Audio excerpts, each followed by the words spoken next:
बंधु माने आजिर एही कार्यक्रम को आपण मानक स्वागत। आजिर एही कार्यक्रमटी मिथुन राशि व्यक्ति विशेष मानक पई बहुत गुरुत्वपूर्ण अटे, बहुत ही खास अटे। कारण आजिर एही वीडियो रे आमे माने जानिबा जे मिथुन राशि व्यक्ति विशेष मानक पई एही फेब्रुआरी 2026 की परि रहिबो। फेब्रुआरी 2026 रे आपणकर जीवन रे कोन सब परिवर्तन हेबाको जाउछि, केउ विशेष घटना गुड़िक आपणक जीवन रे घटिबाको जाउछि।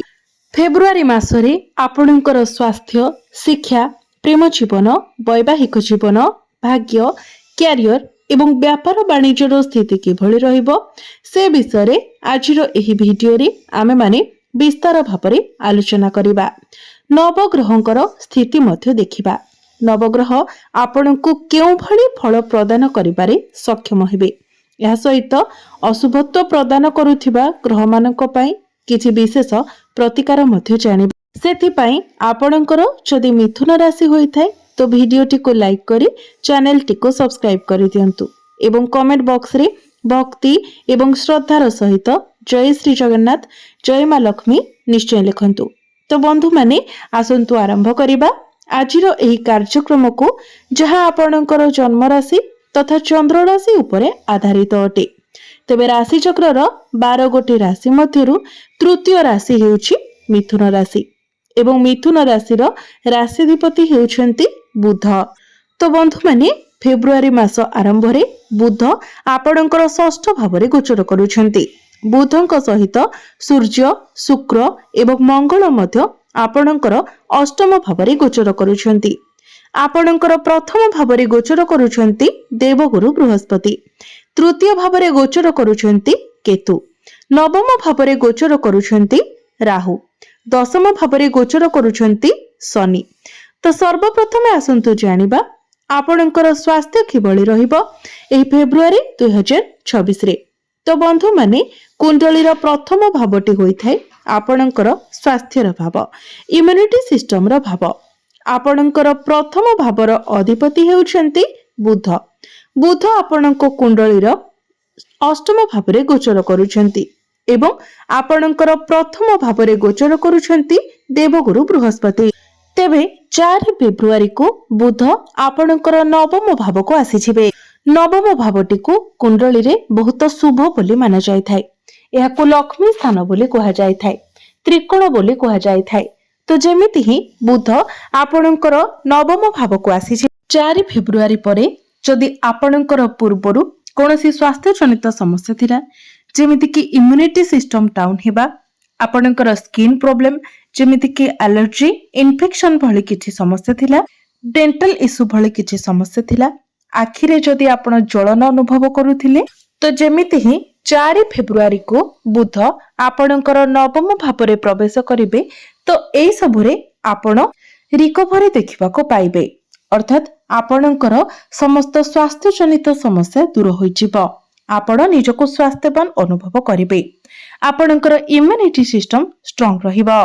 तेबे आउ गोटे कथा हेउछि, बुध जेतेबेले नवम भावरे प्रवेश करिवे तो नवम भावरे राहु गोचर करूछंती। तेणु राहु एवं बुध एकत्र हेबा कारणरू आपणकर ओवर थिंकिंग बढ़ी जाय पारे। आपण अଯଥା कथा को नेकी अधिक चिंता करि पारंती। तो एई सब कथा को आपण ध्यान रखिबार अछि। एबे आसंतु जानिबा विद्यार्थी मानक पई किपरि रहिबो फेब्रुआरी 2026। तो बंधु माने कुंडलीर पंचम भावटी होइथाय आपणकर शिक्षार भाव। आपणकर पंचम भावर अधिपति हेउछंती शुक्र। शुक्र आपणकर अष्टम भावरे गोचर करूछंती, किंतु 6 फेब्रुआरी को शुक्र आपणकर नवम भाव को चलन करिवे। सूर्य एवं मंगल मध्य आपणकर नवम भाव को आसीजिबे एवं गुरुंकर दृष्टि मध्य आपणकर पंचम भाव उपरे रहुछि। तो आपणक मध्यरे ज्ञान रहिबो, बुद्धिमत्ता रहिबो एवं कैचिंग पावर मध्य बहुत भल रहिबो। कारण गुरुंकर दृष्टि आपणकर पंचम भाव उपरे रहुछि। शुक्र एवं बुध मध्य आपणकर नवम भाव को आसीजिबे।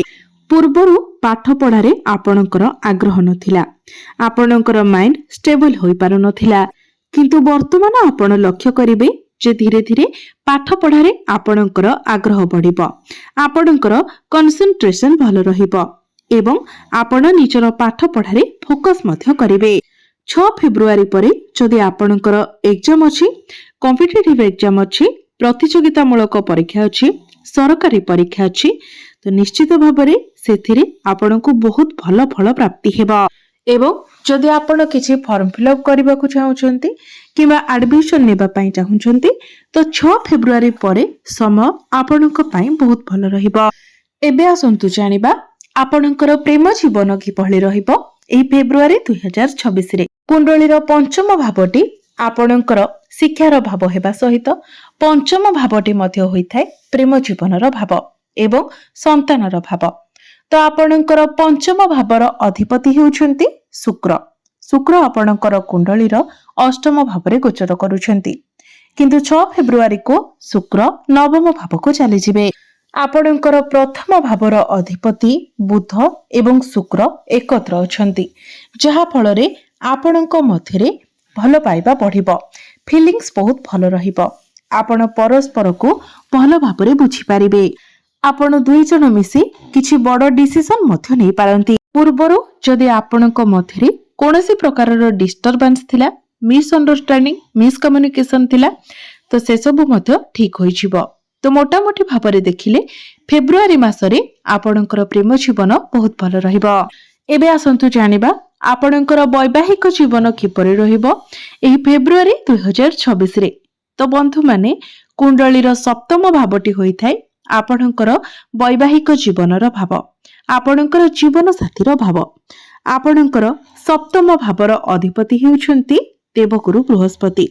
गुरु आपणकर कुंडलीर प्रथम भावरे गोचर करूछंती एवं गुरुंकर दृष्टि आपणकर सप्तम भाव उपरे रहुछि। शनि मध्य दशम दृष्टि रे आपणकर सप्तम भाव को देखुछंती। तो बंधु माने फेब्रुआरी मास स्टार्टिंग रे छोट छोट कथा को लेकी आपणक मध्यरे आर्गुमेंट होई पारे, मिसअंडरस्टैंडिंग होई पारे, किंतु 12-13 फेब्रुआरी परे आपण आपणकर वैवाहिक जीवन रे एक बहुत भल परिवर्तन देखिबा को पाइबे। आपणको आपणक जीवन साथींकर सपोर्ट मिलिबो। शनिंकर दृष्टि सप्तम भाव उपरे रहुथिबा कारणरु आपणकर जीवन साथींक मध्यरे टिके जिद्दी स्वभाव देखा देई पारे। छोट छोट कथा को लेकी से जिद करिवे। एबे आसंतु जानिबा सबुठारु गुरुत्वपूर्ण विषय वस्तु आपणकर भाग्य, कैरियर एवं व्यापार वाणिज्यर स्थिति किभଳି रहिबो फेब्रुआरी 2026 रे। तो बंधु माने कुंडलीर नवम भावटी होइथाय भाग्यर भाव एवं दशम भावटी होइथाय कैरियर भाव। आपणकर नवम भावर अधिपति हेउछंती शनि। शनि आपणकर कुंडलीर दशम भावरे गोचर करूछंती, किंतु आपणकर नवम भावरे गोचर करूछंती राहु। शनिकर स्थिति दशम स्थान रे बहुत भल रहुछि, कारण दशम भावटी को कुंडली रे बहुत भल बोली माना जायथाय। यह केंद्र स्थान होइथिबा हेतु शनिकर स्थिति एठारे बहुत भल रहुछि। यह व्यतीत सूर्य, शुक्र, मंगल एवं बुध मध्य आपणकर नवम भाव को चली आसीबे। तेबे आपणकर नवम भावरे राहु गोचर करुथिबा कारणरु आपण तरपरिया भावरे कोनोसी कार्य करंतु नाही किंबा तरपरिया भावरे किछि डिसिजन नियंतु नाही।